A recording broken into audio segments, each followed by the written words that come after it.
1,60,00,000 ఇలాంటి భూములు అన్ని దేవాదాయ భూములు ఇలాంటివన్నీ దాదాపు 15.5 లక్షల మంది ప్రజలు అప్పటిదాకా వాడిల్లే, ఇప్పటికి వాడు అందులోనే ఉన్నాడు.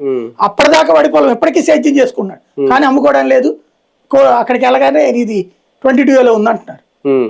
ఎవరి దగ్గరికి వెళ్ళాలి అంటే రెవెన్యూ అంటారు, ఆర్ఐ దగ్గరికి వెళ్తే ఎంఆర్ఓ దగ్గరికి వెళ్తే ఆర్డీఓ దగ్గరికి వెళ్తే సబ్ కలెక్టర్ దగ్గరికి వెళ్తే కలెక్టర్, ఎంత అయ్యాక CCLA, తర్వాత జీవో కావాలి.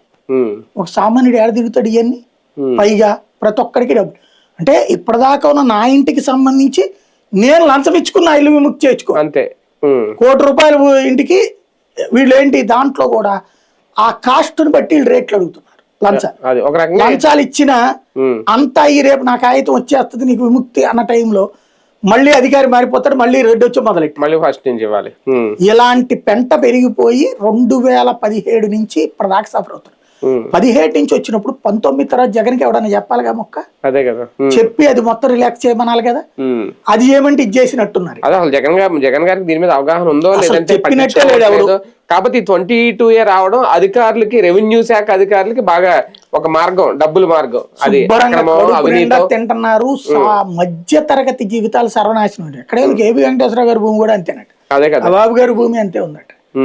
కొనుక్కున్న భూములు 22 అన్నారు తర్వాత